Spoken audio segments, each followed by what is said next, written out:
자, 여러분 시작하겠습니다. 다 못 풀었더라도 저랑 같이 풀어보면서 확인하시면 될 것 같고요. 자, 오늘은 여러분 지난 4월 9일 날 봤었던 소방직 행정법 총론 문제 한번 같이 좀 풀어보면서 추세라든가 포인트들을 좀 확인해보는 시간을 갖도록 하겠습니다. 먼저 1번부터 볼까요? 1번부터. 자, 1번의 정답은 4번이 되겠습니다. 4번. 자,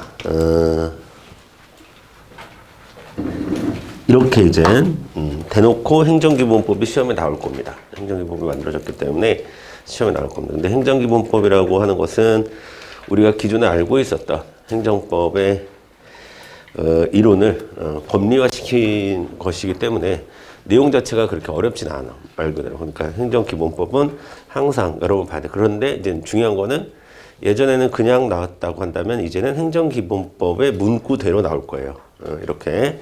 자, 1번부터 보도록 하겠습니다.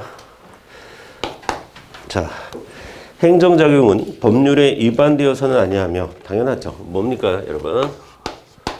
법률 우위의 원칙을 얘기하고 있는 거고요.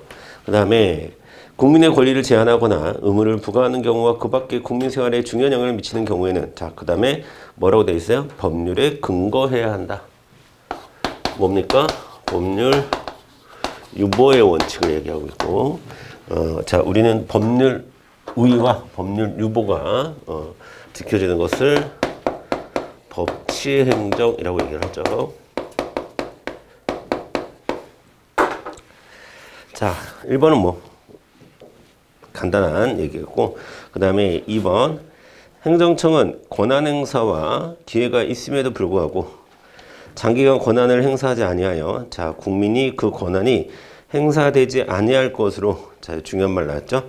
믿을 만한 정당한 사유가 있는 경우, 이거는 행정기본법의 신뢰보호의 원칙을 얘기하고 있는 겁니다. 신뢰보호의 원칙. 자, 다만 공익 또는 제3자의 이익을 현저히 해칠 우려가 있는 경우는 예외로 한다라고 되어 있습니다. 자, 제가 항상 말씀을 드리지만 여러분, 뭐 하는 거예요? 이익 형량하는 걸 한다라는 거지. 이쪽에다가 공익을 올려놓고 이쪽에다가는 사익을 올려놓고, 자, 또는 이쪽에다가 공익 말고 뭐 올려놓게 돼요? 제3자의 이익을 올려놓기로 하고, 그 다음에 그러면 여기서 우리가 공익이라고 하는 건 뭘 얘기하는 거야? 법률 적합성을 의미하는 거죠. 법률 적합성. 사익은 사인의 신뢰에 대한 보호를 얘기하는 거. 그래서 이 두 가지 무게를 항상 재는 겁니다. 그래서 이런 문구가 나오면 다 맞는 거예요. 그래서 아시겠죠? 자, 3번 보겠습니다. 즉시강제. 이번 행정기본법에 들어가 있어요. 즉시강제. 즉시강제는 권리 침해가 엄청나게 직접적이고 센 거죠. 코로나 걸린 환자들 강제 입원시키고 강제 격리하고, 그 다음에 뭡니까? 소방차 들어가야 되는데 그 차 막고 있으면 차 드러내고 바로 하는 거기 때문에 다른 수단으로는 행정 목적을 달성할 수 없는 경우에만 허용된다라고 하는데, 자, 이런 거 우리가 뭐라고 그래요? 부충성이라고 그러죠. 즉시강제가 갖는 부충성, 혹은 다른 말로 최후수단성을 얘기하는 거죠. 그 다음에 이 경우에도 최소한으로만 실시해야 된다. 역시 비례의 원칙을 또 강조하고 있습니다. 즉시강제에서는 이 두 가지가 잘 지켜져야 돼요. 보충성과 비례의 원칙 맞췄고요. 그 다음에 4번 행정처는 법률로 정하는 바에 따라 처분의 재량이 있는 경우에도, 중요한 말이죠. 처분의 재량이 있는 경우에도 완전히 자동화된 시스템으로 처분할 수 있다라고 하는데, 자동 시스템은 자동화된, 여러분 거기서 자동화된 이라는 말은 기속적으로 이런 말이랑 똑같은 거예요. 여러분, 자, 재량이라는 것은 구체적 타당성을 도모한다는 뜻입니다. 근데 구체적 타당성에 대한 판단을 기계가 할 수 있나요? 못하지. 기계가 못해. 컴퓨터는 못한단 말이야. 컴퓨터는 값을 넣어놓고 기속적으로 딱딱딱딱 움직일 수 있는 것만 할 수 있는 거예요. 그래서 재량의 경우에는 자동화된 시스템 불가능하다. 아시겠죠? 정답은 4번이 되겠습니다. 4번. 자, 그러니까 여러분 머릿속에 재량하고 자동 시스템은 연결이 되면 안 되는 거예요, 항상. 아시겠죠? 자, 정답은 4번 되겠고요. 2번 보겠습니다. 행정행위의 하자로서 무효가 아닌 것은 이라고 되어 있어요. 1번 보겠습니다. 자, 무효라고 하는 것은 중대하고 명백한 사유가 있어야 된다는 거죠. 자, 1번 국토계획법령이 정한 도시계획시설 사업의 대상 토지. 자, 이거 중요한 중대 사안이라고 우리 판례는 보고 있습니다. 자, 토지의 소유 여부라든가, 그다음에 동의 요건. 자, 이런 것들은 중대하다고 보고 있어요. 그래서 이런 것들을 갖추지 못한 상태에서 도시계획 사업의 사업시행자를 지정했다? 그러면 안 됩니다. 무효입니다. 무효. 중대한 요건이라고 보고 있어요. 자, 이런 거 갖추지 못했어? 이런 건 중대한 거고 무효로 본다. 그 다음에 2번 보겠습니다. 조세부가 처분의 근거가 되었던 법률 규정에 대해서, 자, 이거는 우리 공식처럼 알고 있는 거죠. 그렇죠? 다시 한번 해볼까요, 여러분? 처분이 있고 위헌이 났어요. 취소 사유입니다. 근데 이미 그 처분의 근거 법령이 이미 위헌 판결이 났어요. 그런데 처분을 했어요. 그거는 무효 사유가 되는 거죠. 되셨죠? 자, 그러니까 이거는 지금 위헌 결정 났고 체납 처분했으니까 무효가 되겠죠. 자, 3번이 정답입니다. 3번. 여러분들 눈에 심의라는 단어라든가 절차라는 단어, 심의 절차라고 되어 있는데 요것이 좀 잘 보이셨으면 좋았겠다 싶습니다, 여러분. 자, 학교 환경위생정화위원회의 심의 절차를 누락한 채 학교 환경위생정화구역에서의 금지행위 및 시설 해제 여부에 관한 행정처분을 했어요. 자, 말 그대로 여러분 뭐랑 잘 비교를 해주셔야 되면, 예, 기본적으로 여러분 절차상의 하자는 취소 사유가 많죠. 그런데 그 절차가 어떤 의결 절차거나, 의결 절차는 이거는 무효라고 보는 경우도 있습니다. 의결은 뭔가를 결정 내린다는 거잖아요. 요런 절차를 누락했다? 그러면 그거는 심각한 중대한 하자라고 봅니다. 하지만 여기서 심의라고 하는 것은 좀 깊이 있게 의논한다는 뜻이잖아요. 깊이 있게 의논하지 않았다고 해서 그게 무효가 될 정도의 사유라고 보진 않아요. 절차가 보이셨던 심의는 좀 약한데 이렇게 느끼셔도 되고, 자, 그래서 이거는 취소 사유에 불과합니다. 정답은 3번이 되겠습니다. 4번, 이거는 여러분 말도 안 되는 거죠. 제3자의 재산을 압류하면 안 되죠. 납세자의 재산을 압류해야지. 자, 그 다음에 3번 보겠습니다.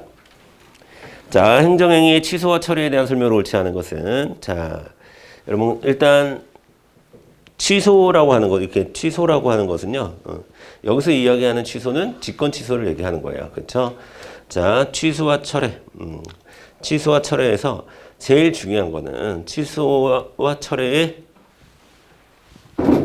차이점이죠. 차이점. 자, 취소, 철회. 자, 취소는 원시적 하자. 자, 철회는 후발적 사유. 후발적. 그 다음에 취소는 무슨 효? 소급효. 철회는 장래효.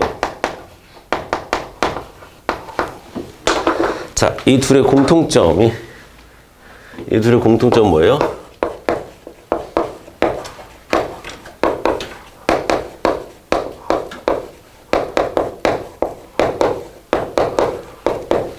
이게 공통점이죠. 그죠? 자, 그러니까 1번부터 보도록 하겠습니다. 1번도 여러분 이제 공식이죠. 1번은 공식이에요. 자, 침익적 처분. 자, 침익적 처분을 취소하고 또 취소를 하면 소생해요, 안 해요?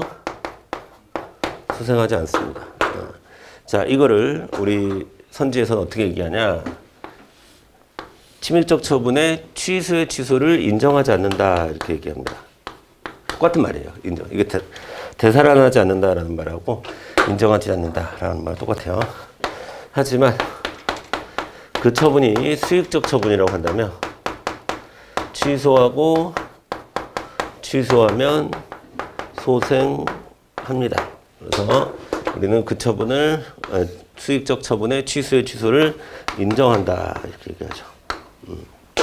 자, 1번 과세관청이 과세처분의 취소를 다시 취소함으로써 이미 효력을 상실한 원부가 처분을 소생시킬 수 없다라고 했으니까 맞는 거죠.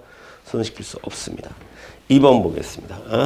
자, 평가인증. 평가인증을 해줬어요. 해주고 나서 철회를 했는데 철회에 해당하므로 자, 평가인증의 효력을 과거로 소급하여 상실시키기 위해서 맞아요. 철회는 원칙적으로 장래효예요. 장래효이기 때문에 자, 어떤 특별한 사정이나 법적 근거가 없이는 과거로 소급해서 상실시킬 수는 없는 겁니다. 뭔 말인지 아시겠죠? 자, 원칙상 장래효입니다. 그래서 2번도 맞는 말이고 3번이 정답이겠네요. 그쵸? 3번이 정답입니다. 행정처분을 한 행정청은 처분 성립에 하자가 있는 경우라도 별도의 법적 근거가 없으면 직권으로 이를 취소할 수 없다고 했는데 아니에요. 별도의 법적 근거 없이 할 수 있는 게 취소고 철회입니다. 아시겠죠? 4번 보겠습니다. 자, 이거 위법한 세무조사가 위법해.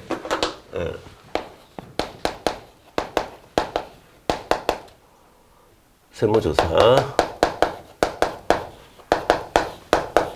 근거로 해서 과세 처분을 했어요. 자, 인정하지 않죠. 이것도 위법이라고 봅니다. 위법. 과세 처분도 위법입니다.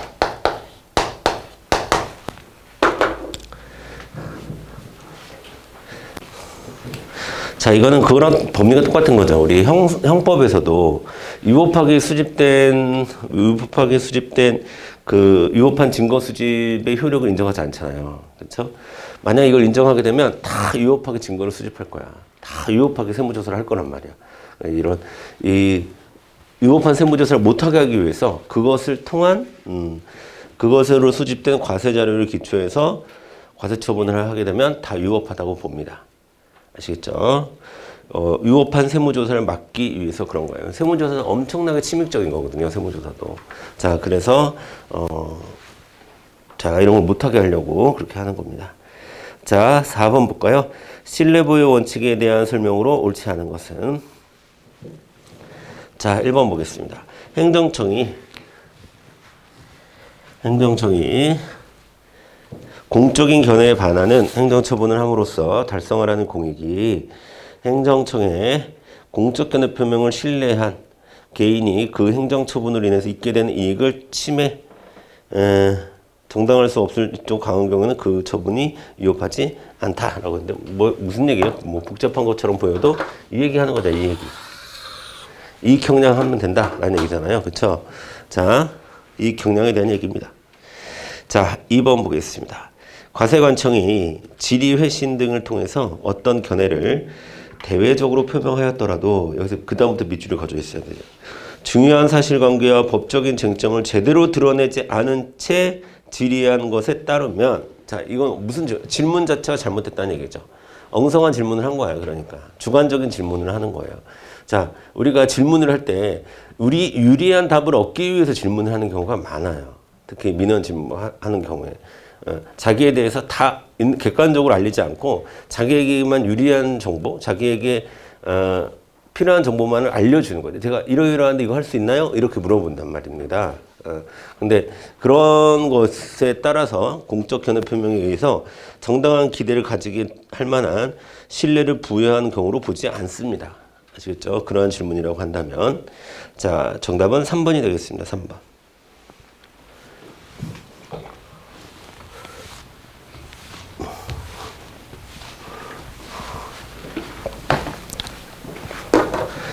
자, 3번. 자, 폐기물 처리업에 대한 관할관청의 사전 적정 통보가 있었는데 청소업자의 난립으로 효율적인 청소물 수행에 지장이 있다는 이유로 실내보호가 처분하는 거는 실내보호 원칙에 반하죠. 자, 그럼 보세요. 몇 번이야? 4번에 3번. 자,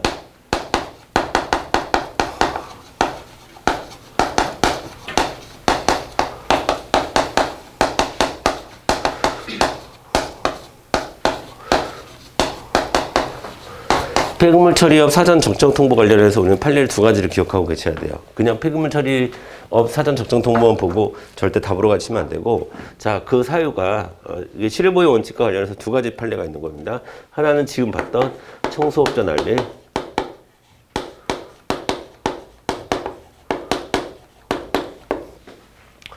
자, 청소업자 난립을 이유로 해서 이때는 실내 보호해줘야 돼요. 자, 근데 또 이거보다 더 많이 나오는 판례가 폐기물 처리업 사전 적정 통보를 해준 것이, 자, 국토 이용 계획, 자, 국토 이용 계획 변경 신청을 승인하겠다는 의미는 아니다. 요거 기억하시죠? 요 두 판례가, 그러니까 이거는 신뢰를 인정하지 않은 거예요. 이거는 우리가 그러니까 폐기물 처리업 사전 적정 홍보를 해준 것이 국토 이용 계획을 변경해 주겠다는 것을 우리가 받아주겠다는 뜻은 아니었다. 그런데 요 위에 거는, 자, 폐기물 처리업 사전 적정 통보를 해놓고서 청소업자 난립이란 이유로 그 안 하는 것은, 이거는 뭐 장난치는 거밖에 안 되는 거잖아요. 그렇죠? 그럼 뭐하러 모집을 했어. 그렇지? 자, 그래서 구별을 해 주셔야 됩니다. 되셨죠? 4번. 자, 4번을 보면 4번은 여러분 약간 좀 어려울 수도 있는데 여러분 보세요. 4번. 과태료 재판이라는 거예요. 과태료 재판. 우리가 과태료 재판에 대해서 잘 알아야 돼요. 과태료 재판. 과태료 재판이라는 건 뭐냐면, 자, 일단 과태료 재판은 이제 우리가 비송사건 절차법에 의해서 과태료 재판이라는 걸 하는 건데, 중요한 건 뭐냐면, 이게 과태료 재판은 과태료 처분에 대해서 판단을 내리는 게 아니에요. 소 대상이 과태료 처분이 아니야. 이미 과태료 처분의 효력은 없어요. 그러니까 이의 신청을 하는 순간 과태료 처분의 효력은 멈춰버리는 거, 거기서. 그리고 과태료 재판은 이런 의미예요. 행정청이 해당 과태료 처분을 한 게 옳으냐 그르냐를 따지자는 게 아니라 네가 정말 과태료를 받을 만한지 법원에서 판단해 볼게. 처음부터. 별도로 내가 독자적으로 판단을 해볼게. 그러니까 이 과태료 재판에서는 법원이 독자적으로 하는 거기 때문에, 자, 행정행위에 대한 행정작용에 대한 신뢰나 이런 것들을 지킬 이유가 법원한테 전혀 없어요. 뭔 말인지 알겠지? 예, 그러다 보니까 처음서부터 그냥 법원이 독자적으로 판단을 내리는 게 과태료 재판이 되는 거야. 그래서 다시 한번 읽어보면, 법원이 질서 위반행위 규제법에 따라서 하는 과태료 재판은 원칙적으로 행정소송에서와 같은 신뢰보호 원칙 여부가 문제되지 않습니다. 그래서 행정소송이라고 하는 거는 처분을 따지는 거잖아. 이 처분이 위법하냐 위법하지 않냐라는 걸 따지는 건데, 과태료 재판은 과태료를 받을 만하지 않은지 법원이 판단하면 되는 거예요. 과태료 처분에 대해서 판단하는 게 아니라. 이해되시죠? 그래서 이거는 신뢰보호의 원칙 문제가 되지 않습니다. 그게 과태료 재판의 특징이에요. 4번이 약간 좀 어려울 수 있었으나 그래도 정답은 그러니까 제가 문제 전체적으로 좀 분석을 해보니까 난이도가 물론 국가직보다는 훨씬 더 높습니다. 아니, 훨씬 더 낮아요. 국가직보다는 좀 낮은데 그렇다고 좀 어렵거나 생소한 선지가 없냐? 그런 거 있긴 있어요. 하지만 답을 찾아내는데 영향을 주기엔, 답은 만약에 그런 게 있다 하더라도 답은 좀 쉬운 거에서 이렇게 나올 수 있는 그런 문제가 있습니다. 그리고 지난번에도 말씀드렸듯이 옳지 않은 거 찾는 문제가 많았기 때문에 우리가 어렵다고 볼 수는 없었던 문제였죠. 자, 5번 보겠습니다. 5번. 자, 법치행정의 원리. 자, 1번 보겠습니다. 국회가 형식적 법률로 직접 규율해야 할 필요성은 규율 대상이 기본권 및 기본적 의무와 관련된 중요성을 가질수록 자, 공개된 토론 밑줄 긋고 이익 사이의 조정. 자, 여러분 공개적 토론을 하고 이익을 조정하는 역할이 국회의 역할이죠. 그러니까 쉽게 얘기해서 공개적 토론할 필요가 있어? 이익을 조정할 필요가 있어? 그럼 국회에서 정해 이런 얘기입니다. 의회 유보서를 지금 구체적으로 얘기를 해주고 있는 거예요. 이거는 지금. 아시겠죠? 자, 그러니까 1번은 맞는 말입니다. 2번. 자, 2번이 여러분 잘 보세요. 2번이 정답입니다. 2번이 정답. 2번이 정답입니다. 여러분. 일단 여기서 두 가지 챙겨야 돼. 국가계약. 국가가 왜 계약해요? 두달하기 위해서. 그리고 국가가 국가계약을 이렇게 되게요. 공공계약. 그다음에 공공계약은 또 어떤 형식으로 해요? 대부분 입찰계약. 자, 어떤 걸로 나와든 비슷한 의미예요. 이런 것들이 다. 그러니까 국가가 일방에 대해서 계약을 한다라는 겁니다. 근데 중요한 거는 이 앞에 국가, 조달, 공공, 입찰 이게 중요한 게 아니라 뭐가 중요한 거예요? 계약이라는 게 중요해요. 계약이라는 게 뭡니까, 여러분? 계약이라고 하는 것은 개인과 개인 사이에 약속을 계약이라고 이렇게 하는 거예요. 그러니까 자, 이런 것들은 다 그래서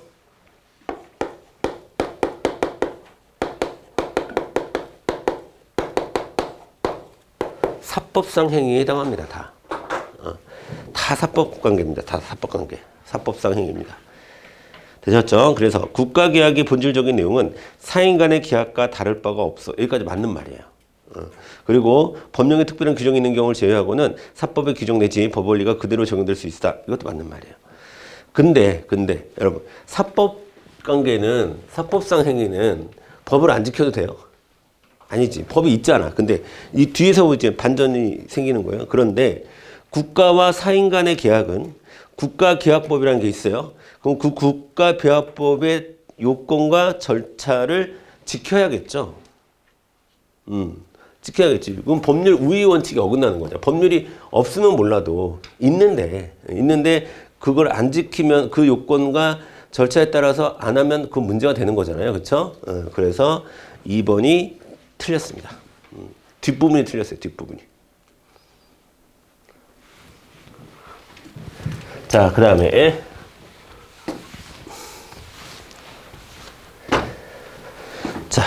그 다음에 3번, 4번 별표치고 3번, 4번 별표치고 여러분들이 3번, 4번은 다 이미 알고 있어야 돼요. 이거를 몰랐다 그러면 좀 문제가 있습니다. 지금 상황에서. 자, 지방의회 의원 유급 보좌 인력 주는 거 당연히 이거 지금 뭐예요? 뭐 정리하는 거예요? 중요상 유보서를 얘기하는 거죠. 중요상 유보.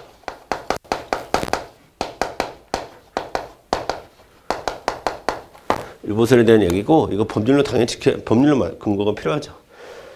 자, 다 국민들 세금으로 하는 건데 안 그러면 막 몇십 명씩 데리고 다니고 막 그런단 말이에요. 그렇죠? 그다음에 4번은 3번에 비해서 4번이 요즘에 많이 나오는 것 같습니다. 4번이. 자, 신고 불이행에 따른 불이익까지도 법률로 정해야 됩니다. 아시겠죠? 요거 요즘에 많이 나오고.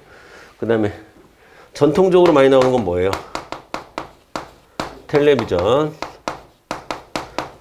방송 수신료, 텔레비전 수신료, 금액하고 납부자 범위, 법률로 정해야 되는 거고요. 단 예외적으로 여러분 징수 업무를 위탁할지 말지는 법률에 아니에요. 그건 중요하다고 보지 않았고.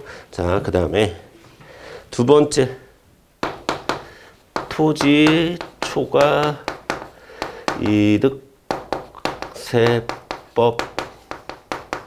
이득세법상의 기준 시가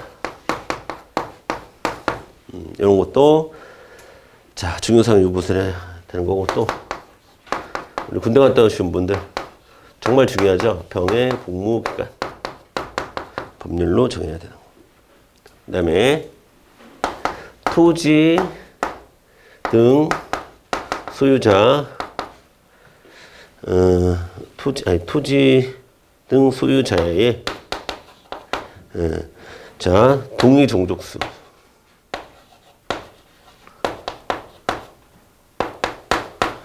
재개발 같은 거, 재건축 같은 거 할 때 토지 소유자의 동의 종족수. 자, 이런 거. 그 다음에 중학교 의무교육 실시 여부. 자, 이렇게 해서 총 7개 알아두시면 됩니다. 중요사항 유보설과 관련해서 총 7개. 자, 여기 있는 거 5개 하고, 그 다음에 5번에 있는 3번, 4번. 5번에 있는 3번, 4번 이렇게 해가지고 총 7개 정도만 알고 있으셔도 충분히 여러분이 문제 푸시는데 지장은 없을 겁니다. 아시겠죠? 자, 6번 가겠습니다. 자, 행정입법에 대한 설명으로 옳지 않은 것은, 자, 1번 볼게요. 법률의 시행령이나 시행규칙은 법률에 위임이 없으면 개인의 권리 의무에 관한 내용 변경 보충하거나 법률이 규정하지 않은 새로운 내용을 정할 수는 없으므로, 자, 여기서 이제 중요한 말이 나오죠. 모법에 관하여 직접 위임 규정, 거기 밑으로 가야지. 모법에 직접 위임하는 규정을 두지 아니하였다면 당연히 무효라고 봐야 된다. 틀렸습니다. 자, 여기서 직접 위임 규정 없어도 상관없어요. 자, 판례는 뭐라고 얘기하고 있냐면 모법의 취지에 근거해서 구체화시킨 거라면 직접 위임 규정이 없다 하더라도 문제되지 않는다는 게 판례 입장입니다.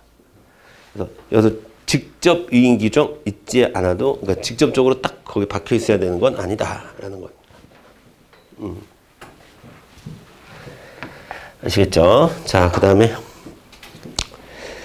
다음에 2번이 중요한데, 법률에서 군 법무관의 보수의 구체적 내용을 시행령으로 만들려고 위임했어도 불구하고 행정부가 정당한 이유 없이 시행령을 제정하지 않은 것이라면, 자, 여러분 보세요. 이런 걸 우리가 뭐라고 그래요?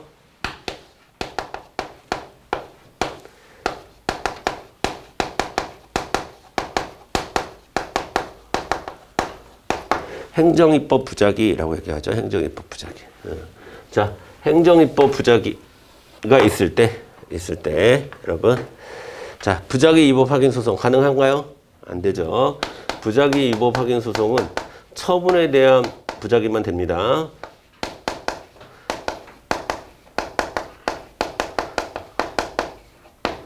자, 이 얘기는 항고 소송으로 갈 수 없다라는 겁니다. 아시겠죠? 항고 소송으로 갈 수 없다. 자, 그런데 뭐 두 가지는 가능하죠. 뭐 가능합니까, 여러분? 국가배상 청구, 손해배상 청구는 가능합니다. 손해배상 청구 소송은 가능합니다. 그다음에 헌법소원도 가능합니다. 그렇죠? 그래서 여기에 대표적인 판례가 지금 우리가 거기 있던 군 법무관. 자, 이 헌법소원으로 갔던 대표적인 판례가 치과 전문의 시험, 치과 전문의 판례 기억하시죠? 자, 이 두 가지는 된다는 거. 손해배상 청구와 헌법소원은 가능하다.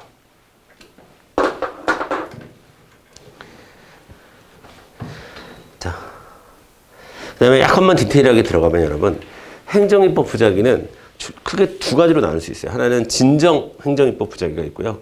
또 하나는 부진정 행정입법 부작위가 있어요. 진정이라는 것은 아예 안 만든 거예요. 아예 안 만든 거. 그 다음에 부진정이라는 것은 만들었는데 부족한 게 부진정인 거예요. 아시겠죠? 자, 그런데 여기 추가적으로 이 헌법소원으로 가려면 이 헌법소원에서 요 판례에서 이런 말도 있죠.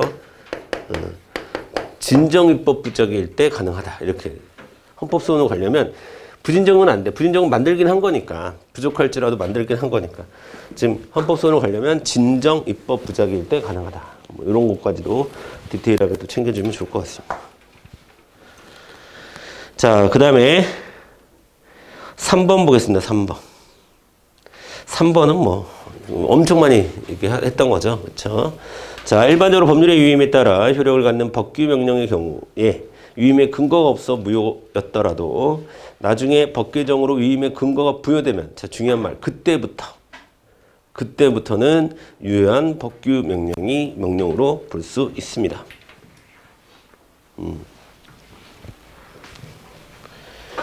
되셨죠? 그럼 제가 얼마 전에 이제 노트북을 사고 또 작업하는데 좀 필요해서 이제 그 들고 다니는 모니터를 하나 샀어요. 뭐 15인치짜리 이렇게 해가지고 이렇게 하는데 그 이제 식 포트가 있어. 그래가지고 노트북을 켜고 그걸 딱 꽂잖아요. 그럼 이것도 자동으로 켜져요. 빼면 노트북을 빼면 이것도 자동으로 꺼지고. 그러니까 근데 그 법령과 이 행정입법의 관계가 그런 관계라는 거야. 법률과 행정입법 관계가 그런 관계야.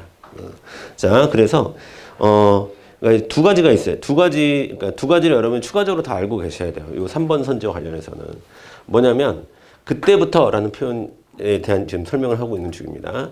일단 상위법이 사라지면, 근거가 됐던 상위법이 사라지면, 자, 상위법이 사라지면 법규 명령은 사라지는 거예요. 무효입니다. 이거 알고 계셔야 되고. 그 다음에 그 사이, 지금 이거는 다시 연결된, 이게 상위의 근거가 생기면 다시 살아난다라는 거잖아. 그러면 생기기 전까지는 당연히 효과가 없는 겁니다. 그 사이. 아시겠죠? 그 사이도 효과가 없다는 얘기고, 딱 그때부터, 유임의 근거가 마련된 순간부터, 자, 모니터를 노트북에 시포트로 연결한 순간부터, 그때서부터 이게 모니터가 작동을 하는 거예요. 아시겠죠? 그런 관계라고 보시면 돼요. 자, 그 다음에 4번 보겠습니다. 행정처분이 법규성이 없는 내부 지침 등의 규정에 위배된다고 하더라도 그 이유만으로 처분이 위법하게 되는 것은 아니며 내부 지침 등에서 정한 요건에 부합한다고 해서 적법한 것이라고 볼 수도 없다라는 얘기는 한마디로 얘기하면 법규성 없는 내부 지침, 여기 중요한 거죠. 법규성 없는 내부 지침. 법규성이 없다는 것은 기본적으로 국민의 의무관계에 변화를 주지 못한, 대외적으로 힘이 없다는 얘기잖아. 그러니까 이 법규성 없는 내부 지침을 가지고 처분의 위법성 판단을 할 수 없다라는 뜻이에요. 그러니까 이걸 지켰다고 해서 적법한 것도 아니고 안 지켰다고 해서 위법한 것도 아니라는 얘기는 처분의 위법성 판단에 전혀 상관이 없다. 처분의 위법성과 자, 법규성 없는 내부 지침은 아무 상관없다. 지켜도 지켰다고 적법하게 되거나 안 지켰다고 위법하게 된다. 그런 거는 아니다라는 겁니다. 자, 되셨죠? 예, 여러분 잠깐 쉬었다가 7번부터 다시 또 내용 나가도록 하겠습니다.